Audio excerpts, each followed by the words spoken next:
इकबाल की कहानी कोई नई नहीं। कईयों ने सपने देखे और उन्हें साकार भी किया।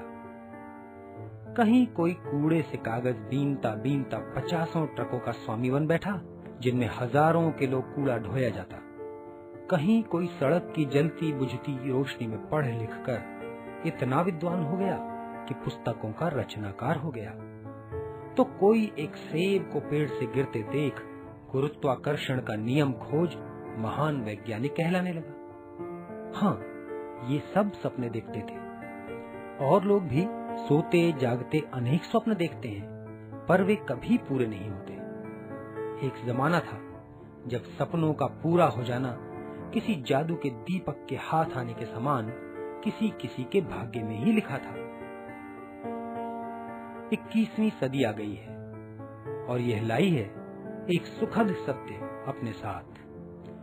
आज स्वप्न देखना और उनका पूरा होना किसी और के बस में नहीं, सिर्फ अपने ही बस में है। जाति, धर्म, निर्धनता, शारीरिक बाधाएं सभी परिश्रम और लगन के आगे हार मान चुकी हैं। अब सफलता केवल संपन्न लोगों की बपौती नहीं, अपितु सर्वसाध्य है। जो खेलना जानता है जीत सकता है। हाँ, कुछ खिलाड़ी हार कर अपना संयम खो बैठते हैं, प्रयास छोड़ देते हैं, और कुछ लगन की डोरी पकड़े कहीं के कहीं पहुंच जाते हैं। 21वीं सदी इन्हीं के हाथ में है, क्योंकि ये किसी की बाधा को बाधा नहीं समझते।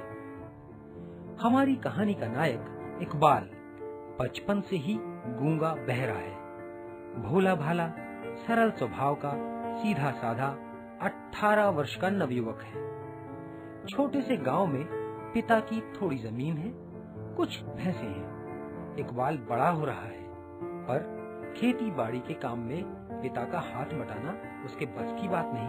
हाँ, वह भैंसों के साथ जंगल जरूर चला जाता, जहाँ वे तलैया में बैठकर अपनी गर्मी दूर करती या फिर पेड़ों की छाया में खड़ी जुगाली करती। इकबाल ने पेड़ की डालों से 3 विकेट बना ली थी, जिन्हें जमीन में गाड़ गेंदबाजी करता रहता। गेंद जरूर असली थी। अम्मी ने घर के खर्चे से थोड़े थोड़े पैसे बचाकर बेटे की जिद पूरी की। इकबाल की अम्मी को पूरा विश्वास था कि वह एक दिन तेज गेंदबाज बनेगा। अम्मी ही क्यों, इकबाल की छोटी बहन खादिजा भी उसके सपने को साकार करने में उसका पूरा साथ देती। पढ़ाई लिखाई में से समय निकालकर उसकी गेंदबाजी देखती और सही निशाना ठोकने पर प्रोत्साहित करती रहती। विकेट टूटती रहती, नई बनती रहती। दूरदर्शन पर दिखाए जाने वाले क्रिकेट मैच पिता से चोरी छिपे माँ बेटी इकबाल के साथ बड़ी रुचि से देखती। तीनों में इशारे होते और सब एक दूसरे के मन की बात समझ जाते। पिता के घर में घुसते ही टेलीविजन बंद हो जाता और तीनों ऐसा दिखाते मानो घर के कामों में व्यस्त हों। एक दिन इकबाल अपनी भैंसे लेकर गांव के बाहर आया तो क्या देखता है कि गांव की सीमा पर कुछ खिलाड़ी क्रिकेट खेल रहे हैं। लगता है किसी मैच की तैयारी चल रही है।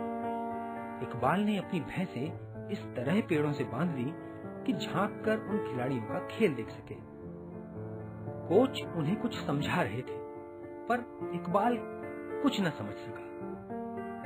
इतने में बहन भी मदरसे से आकर उसके साथ खड़ी हो गई। इशारों ही इशारों में कुछ बातें हुई और दोनों कोच के सामने खड़े थे। खादिजा ने उनसे बात की और अपने भाई की सिफारिश करते हुए उसकी परीक्षा लेने को कहा। कोच पहले तो परेशान दिखे, फिर कुछ सोचकर तैयार हो गए, मानो उसे असफल घोषित कर जान छुड़ा लेंगे। उपकार का उपकार और ना की ना। भला ये गूंगा बहरा क्या करतब दिखाएगा? पर वह गूंगा बहरा तो कमाल का खिलाड़ी निकला। मंझे हुए खिलाड़ी भी उससे मात खा गए। पांव में जूते नहीं, पहने हुए वस्त्र कुर्ता पाजामा भी खिलाड़ियों के अनुरूप नहीं, पर हाथों में जादू है। गेंद बार बार सीधा निशाने पर ही जाती। कोच ने उसकी दक्षता को तो पहचान लिया, पर क्या करता, अध्यक्ष के बेटे को ही अवसर दिलाना था। फिर उसकी अपनी नौकरी भी तो उन्हीं के दया भाव पर टिकी थी। सौदा ही